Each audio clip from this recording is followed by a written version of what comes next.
Dear student, good morning. तो जैसा हमने देखा था सुपर टेट की क्लास, कल आपको इंट्रोडक्शन परिचय जो टॉपिक था उसमें टॉपिक के चैप्टर के नाम बताए गए थे, जिसमें से आपका पहला टॉपिक फूड भोजन है। तो चलिए फूड भोजन टॉपिक जो आपका है इसको स्टार्ट किया जाए।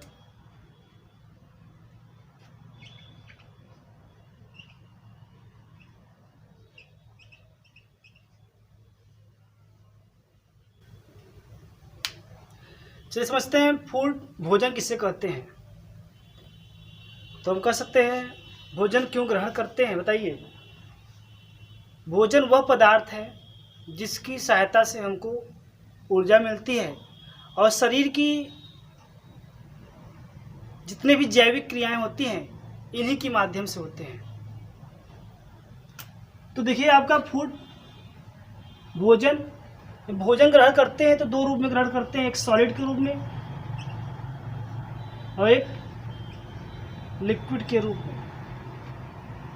सॉलिड ठोस के रूप में जैसे आप रोटी चावल जो भी आप खाते हैं सॉलिड के रूप में, और लिक्विड के रूप में जैसे आप जूस और मिल्क का सेवन करते हैं।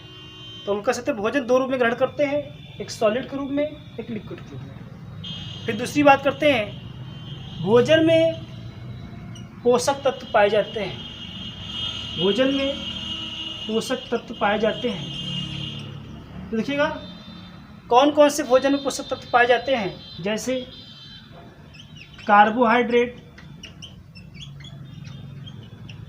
कार्बोहाइड्रेट्स, प्रोटीन, वसा और विटामिन, मिनरल्स। तो ये आपके कह सकते हैं भोजन में विभिन्न प्रकार के पोषक तत्व पाए जाते हैं। तो हम कह सकते हैं पोषक तत्व दो होते हैं, एक बड़े पोषक तत्व, दूसरे छोटे पोषक तत्व। कह सकते हैं आपके मैक्रो बड़े पोषक तत्व, दूसरा लघु, ऐसे बोलते हैं दीर्घ पोषक तत्व। तो देखिए जो बड़े दीर्घ पोषक तत्व हैं इनके अंतर्गत कौन कौन आएंगे। इसके अंतर्गत कार्बोहाइड्रेट आएगा, प्रोटीन आएगा और फैट्स आएगा, वसा आएगा। जो आपके लघु पोषक तत्व हैं इसमें आएंगे आपके विटामिन आएंगे और मिनरल्स आएगा। तो यहाँ से प्रश्न पूछता है कौन से पोषक तत्व से हमको ऊर्जा मिलती है, दीर्घ वाले पोषक तत्व से कि लघु पोषक तत्व से। तो जो आपका दीर्घ पोषक तत्व होता है इनसे हमको ऊर्जा मिलती है। प्रोटीन, कार्बोहाइड्रेट, वसा को खाएंगे तो हमको ऊर्जा मिलेगी। तो हम कह सकते हैं इनसे हमें क्या मिलती है, ऊर्जा मिलती है। लेकिन विटामिन और मिनरल्स खाने से हमको ऊर्जा नहीं मिलती है। और खासकर ये जो आपके दीर्घ पोषक तत्व होते हैं इनका पाचन होता है। इनका क्या होता है, पाचन होता है। लेकिन जो आपके विटामिन या मिनरल्स हैं न इनसे ऊर्जा मिलती है और न इनका पाचन होता है।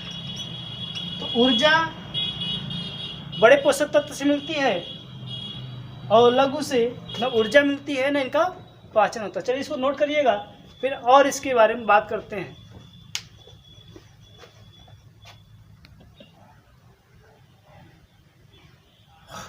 तो चलिए देखिएगा, अभी हमने बताया जो आपका भोजन होता है, भोजन हमारे शरीर के लिए कैसे आवश्यक है। एक तो ये हमारे शरीर को संचालन करने का कार्य करता है, दूसरा ऊर्जा देने का कार्य करता है और तीसरा हमारे शरीर के वृद्धि और विकास में सहायक होता है। भोजन की ये आपके कार्य हैं। भोजन में आपके पोषक तत्व पाए जाते हैं जैसे आपके कार्बोहाइड्रेट्स, प्रोटीन, फैट्स, विटामिन और मिनरल्स। जो आपके कार्बोहाइड्रेट्स हैं, प्रोटीन हैं या वसा हैं, ये हमको ऊर्जा देने का प्रयास करते हैं। लेकिन जो आपके विटामिन और मिनरल्स हैं ये हमको ऊर्जा नहीं देते। तो उन्हें पोषक तत्व देखा। तो चलिए एक एक करके देखिए जाए। पहला आपका पोषक तत्व है कार्बोहाइड्रेट।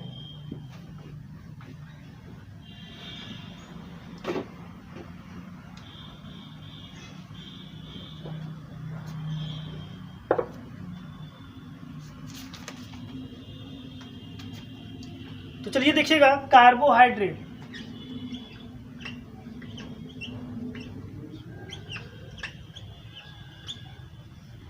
जो आपका कार्बोहाइड्रेट होता है,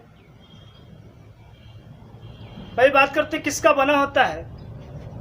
कार्बन, हाइड्रोजन, ऑक्सीजन का बना होता है, इसलिए इसे कार्बनिक यौगिक भी बोला जाता है। कार्बन, हाइड्रोजन, ऑक्सीजन का जो अनुपात होता है कार्बोहाइड्रेट में निश्चित होता है। देखिए कैसे, कार्बन 1:2:1 रेशियो होता है। जैसे समझिएगा ग्लूकोज का सूत्र होता है 6:6 होता है। 6 से डिवाइड करेंगे CH2O1 आएगा। उसमें कार्बन, हाइड्रोजन, ऑक्सीजन का जो अनुपात होता है निश्चित होता है, 1:2:1 होता है। और देखिएगा कार्बोहाइड्रेट की बात किया जाए, जो कार्बोहाइड्रेट होते हैं ये जल में घुलनशील होते हैं। क्या होते हैं? जल में घुलनशील और स्वाद में मीठे होते हैं। तो हम कह सकते हैं कार्बोहाइड्रेट जल में घुलनशील और स्वाद में मीठे होते हैं। स्वाद में मीठे होते हैं। तो चलिए देखिएगा, कार्बोहाइड्रेट को हम लोग बोलते हैं क्या? सबसे छोटी इकाई कार्बोहाइड्रेट को हम लोग बोलते हैं क्या? शर्करा। शर्करा, ग्लूकोज।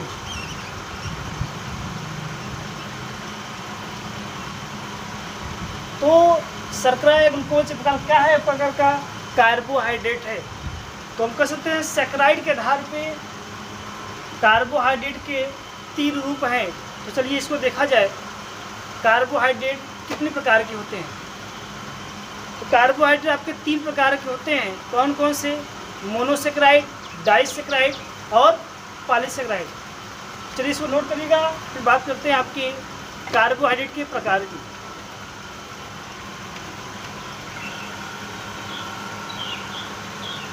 चलिए देखिएगा, कार्बोहाइड्रेट के वर्गीकरण की बात करते हैं। कार्बोहाइड्रेट को 3 रूप में बांटा गया है। कौन कौन से? पहला है आपका मोनोसेक्राइड।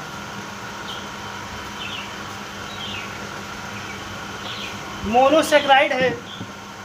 दूसरा डाइसेक्राइड।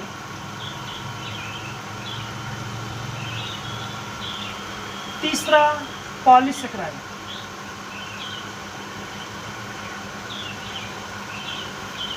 तो देखिएगा, मोनोसेक्राइड की एग्जाम्पल उदाहरण की बात करते हैं। तो जो आपका मोनोसेक्राइड एग्जाम्पल जैसे आपका ग्लूकोज,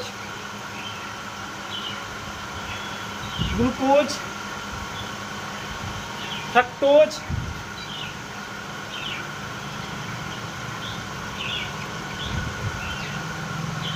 और गैलेक्टोज।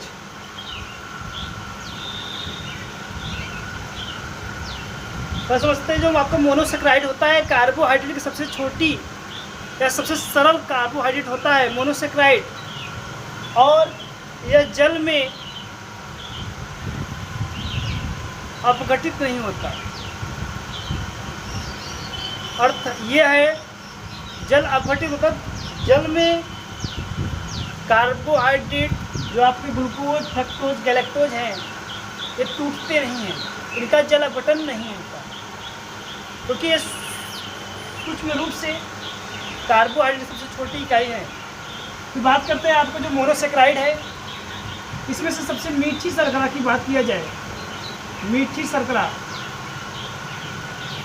यह है आपका फ्रक्टोज। फ्रक्टोज पाया कहाँ जाता है? फ्रक्टोज पाया जाता है फलों के रस में और शहद में पाया जाता है फ्रक्टोज। सबसे मीठी मोनोसेक्राइड की जो शर्करा है आपकी फ्रक्टोज है। दूसरा जो गैलेक्टोज है ये पाया कहाँ जाएगा? ये आपके मिल्क में पाया जाएगा, दूध में पाया जाएगा। तो ग्लूकोज, फ्रक्टोज, गैलेक्टोज ये सब किसके एग्जाम्पल हैं? मोनोसेक्राइड की। तो बात करते हैं जो डाइसेक्राइड है, ठीक है। जो डाइसेक्राइड का निर्माण है यह मोनोसेक्राइड, दो मोनोसेक्राइड इकाइयों के मिलने से होता है। जैसे इसका एग्जाम्पल समझिएगा डाइसेक्राइड का माल्टोज, सुक्रोज, माल्टोज, सुक्रोज और लैक्टोज, ये सभी क्या है आपके डाइसेक्राइड हैं। देखिए जो आपको माल्टोज है तो क्या कहते हैं? डाइसेक्राइड, यह बना होता है आपके मोनोसेक्राइड की दो इकाइयों से। जैसे देखिएगा माल्टोज बना होगा ग्लूकोज के दो इकाइयों से, सुक्रोज बना होगा ग्लूकोज से प्लस फ्रक्टोज से बना होगा, और जो लैक्टोज है यह ग्लूकोज और गैलेक्टोज से बना होगा। तो हम कह सकते हैं जो आपके डाइसेक्राइड है इसमें सबसे मीठी शर्करा कौन सी है? डाइसेक्राइड की सबसे मीठी शर्करा आपका सुक्रोज है, जो पाया कहाँ जाता है? जो पाया जाता है गन्ने के रस में। सबसे मीठी डाइसेक्राइड सुक्रोज, सबसे मीठी मोनोसेक्राइड फ्रक्टोज। सुक्रोज को हम लोग बोलते हैं क्या? टेबल शुगर, व्यापारिक शुगर। सबसे मीठी शर्करा के रूप में डाइसेक्राइड को जाना जाता है। लैक्टोज, ये भी आपके मिल्क में पाया जाता है। मिल्क में, दूध में लैक्टोज पाया जाता है। लैक्टोज बना किसका होता है? एक ग्लूकोज की इकाई से और एक गैलेक्टोज की इकाई से। बात करते हैं जो आपका माल्टोज है, एक प्रकार का डाइसेक्राइड है। और देखिए माल्टोज इसका पाचन करने के लिए आपके माउथ में, मुख में एक एंजाइम पाया जाता है जिसका नाम है टायलिन एंजाइम। टायलिन एंजाइम क्या काम करता है? टायलिन एंजाइम यह स्टार्च को माल्टोज में कन्वर्ट करता है। देखिए कि स्टार्च समझते हैं, जैसे जो पौधे होते हैं वो पौधे भोजन का निर्माण करते हैं प्रकाश संश्लेषण की मदद से, और वो जो भोजन बनाते हैं ग्लूकोज के रूप में बनाते हैं। तो वह पौधा जो ग्लूकोज बनाया है उसको जितनी आवश्यकता है वो ग्लूकोज का उपयोग किया, जो ग्लूकोज बच गया उसको स्टोर कर लेता है, उसको इकट्ठा कर लेता है। और किस फॉर्म में इकट्ठा करता है? स्टार्च के रूप में, मंड के रूप में। तो देखिएगा जब हम लोग क्या करते हैं, चावल या रोटी खाते हैं उसमें होता है स्टार्च, तो हमारे मुख में टायलिन एंजाइम पाया जाता है। टायलिन एंजाइम कहाँ से सिक्रीशन होता है? ये आपके लार ग्रंथियों से सिक्रीशन होता है, सलाइवा से सिक्रीशन होता है। तो टायलिन एंजाइम इस स्टार्च का पाचन कर देगा। पहले स्टार्च कन्वर्ट होगा माल्टोज में और फिर माल्टोज कन्वर्ट होगा ग्लूकोज में। इसी कारण हमको क्या करता है, जब हम लोग ज़्यादातर रोटियां चबाते हैं तो हमको मीठी लगने लगती हैं। क्यों? क्योंकि आपका स्टार्च कन्वर्ट हो जाता है ग्लूकोज में, जिसके लिए टायलिन एंजाइम जिम्मेदार होता है। तो आप शायद समझोगे डाइसेक्राइड, मोनोसेक्राइड। अब बात करते हैं आपके पॉलीसेक्राइड की, तो पहले इसको नोट करिएगा, फिर पॉलीसेक्राइड बताते हैं आपको।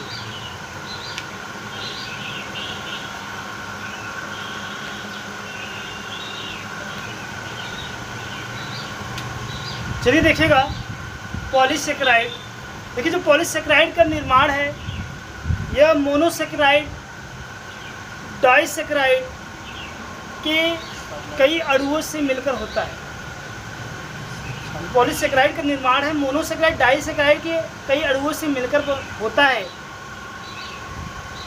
अब समझिएगा जितने भी पॉलीसेक्राइड होते हैं वे जल में अघुलनशील होते हैं। जल में अघुलनशील, जल में घुलते नहीं हैं। फिर नेक्स्ट,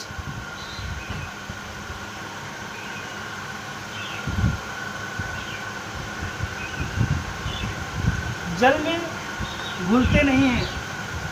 जितने भी पॉलीसेकेराइड होते हैं स्वाद में मीठे नहीं होते हैं, मीठे नहीं होते हैं। पॉलीसेकेराइड स्वाद में मीठे नहीं होते हैं, जल में अघुलनशील होते हैं। बात करते हैं कौन कौन से पॉलीसेकेराइड होते हैं। तो सबसे फर्स्ट है आपका सेलुलोज।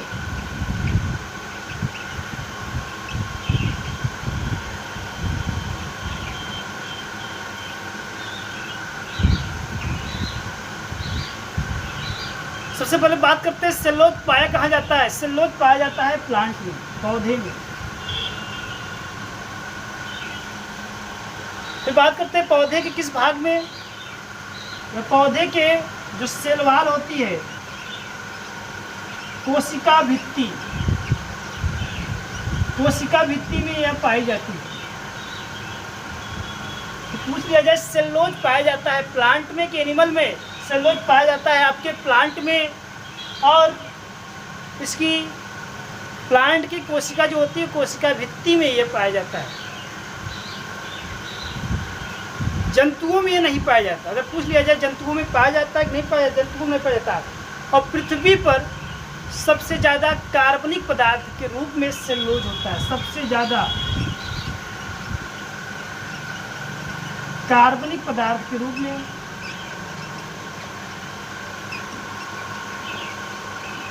सेलुलोज पाया जाता है। सबसे ज़्यादा कार्बनिक पदार्थ अगर पूछा जाए पृथ्वी पर तो आपका सेलुलोज होता है।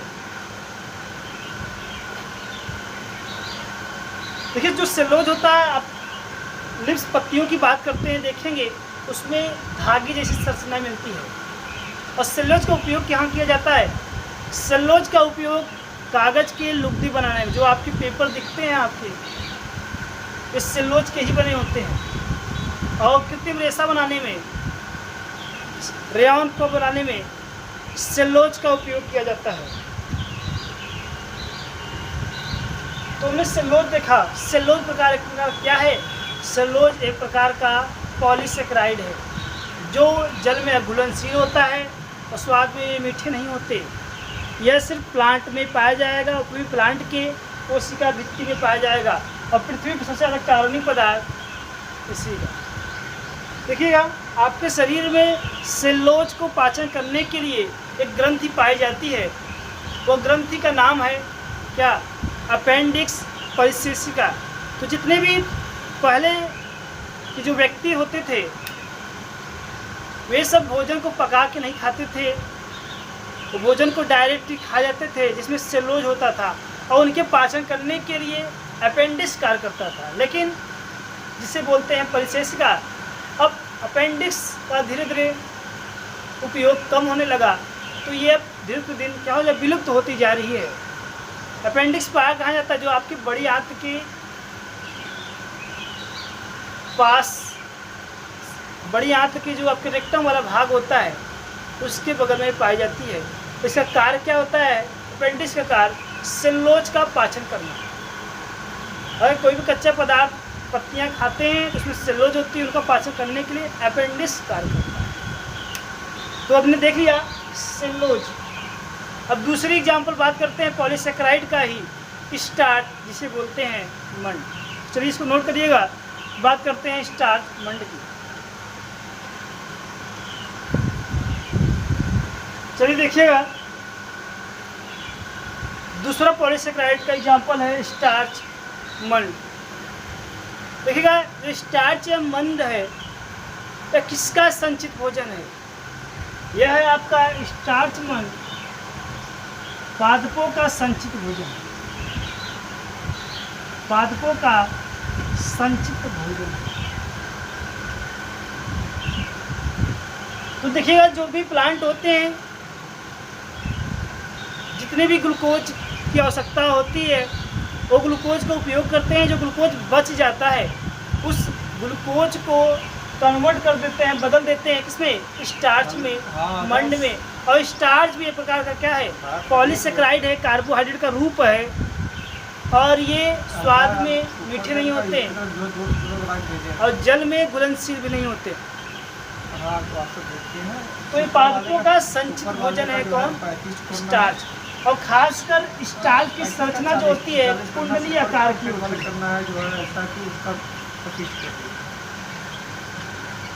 इसकी जो संरचना होती है कुंडली आकार की होती है। तो जैसे अगर इस किसी भी पदार्थ में स्टार्च को चेक करना है, जैसे अगर बात किया जाए, आलू ले लिया हमने, आलू को बीच भाग में काट दिया। अब उस आलू पे हमने आयोडीन का सॉल्यूशन लिया, तो आयोडीन जैसे ही डालेंगे वो भाग अगर कर सकते हैं नीला पड़ जाएगा। तो इससे अर्थ ये मिलता है स्टार्च स्टार्च आयोडीन परीक्षण देता है। क्यों? क्योंकि जैसे आयोडीन के अणु डालेंगे आप, इसमें इसकी संरचना कुंडलीदार होती है और इसमें अटक जाएगा। अटक जाने के कारण यह आयोडीन परीक्षण देता है। तो स्टार्च जितने भी होते हैं वो आयोडीन परीक्षण देते हैं। तो स्टार्च ये पादपों का संचित भोजन है और ये इसकी संरचना कुंडलीदार आकार होती है और ये आयोडीन परीक्षण देता है। चलिए इसको नोट करिएगा।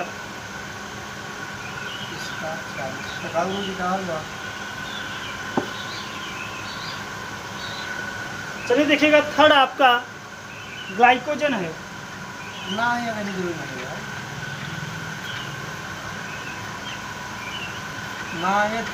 ना भी चला गया। अब हम तो लगवाए नहीं, मांगे चला ना चलेगा। बहुत बात आई नहीं कि एक बार हो जाए। ग्लाइकोजन समझिएगा, ना ये जो ग्लाइकोजन होता है यह जंतुओं का संचित भोजन है। लगवा लेकिन बस मैंने बीच में दिया तो हम कह सकते हैं जो जंतु होते हैं, एनिमल होते हैं, वो जो भोजन ग्रहण करते हैं उस भोजन में अगर जितनी ग्लूकोज की उसकी आवश्यकता होती है वो ग्लूकोज का उपयोग करते हैं। जो ग्लूकोज बच जाता है उस ग्लूकोज को कन्वर्ट कर देते हैं ग्लाइकोजन के रूप में। और ग्लाइकोजन एक प्रकार का पॉलीसेकेराइड है जो जल में अघुलनशील होता है। तो आपकी जो ग्लाइकोजन है यह जिस प्रकार पादपों का संचित भोजन क्या था, पादपों का संचित भोजन आपके ग्लूकोज था, स्टार्च था, उसी प्रकार ग्लाइकोजन या जंतुओं का संचित भोजन ऐसे पादप का क्या कहा जाता है, पादप का स्टार्च कहा जाता है। इसे जंतुओं का स्टार्च भी कहते हैं। इसको ग्लाइकोजन को, तो ग्लाइकोजन को कहते हैं क्या,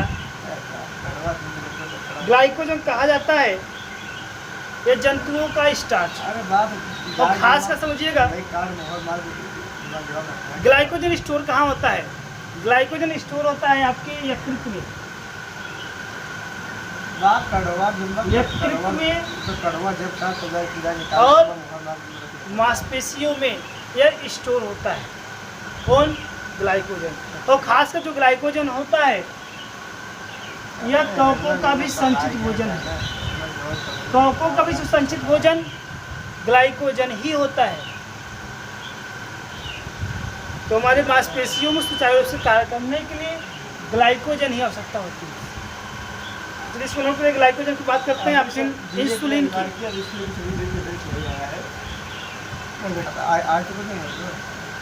चलिए देखिए, थर्ड आपका इंसुलिन है।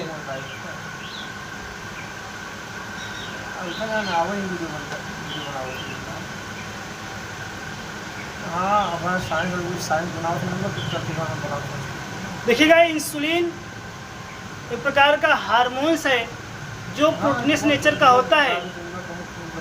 इंसुलिन एक प्रकार की ग्रंथि से निकलता है, जिस ग्रंथि का नाम है अग्नाशय ग्रंथि। शुगर वालों के शुगर वालों के जो शुगर वाले के गाइस हमारे बच्चे जो हैं, लेकिन ये लोग लगन पढ़ नहीं रहे हैं, हमें सब कुछ नहीं पा रहा।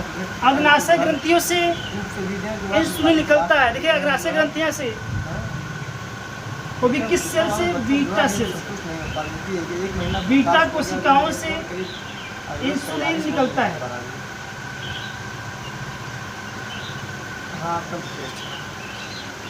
इंसुलिन का जो निर्माण होता है, इंसुलिन बना किसका होता है? फ्रक्टोज का। चेहरा देख के बताया कितना पढ़ा है, पढ़ा था कितना मोबाइल में आ रहा है। एक बार और जानिएगा इंसुलिन के बारे में। इंसुलिन जो बना होता है एक जिंक तत्व से मिलकर बना होता है, जस्ते। जस्ते से इसका निर्माण होता है। और जो आपका इंसुलिन होता है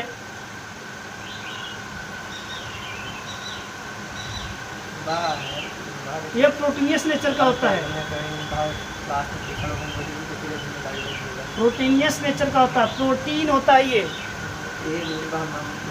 और ये इंसुलिन 51 अमीनो एसिड का बना होता है।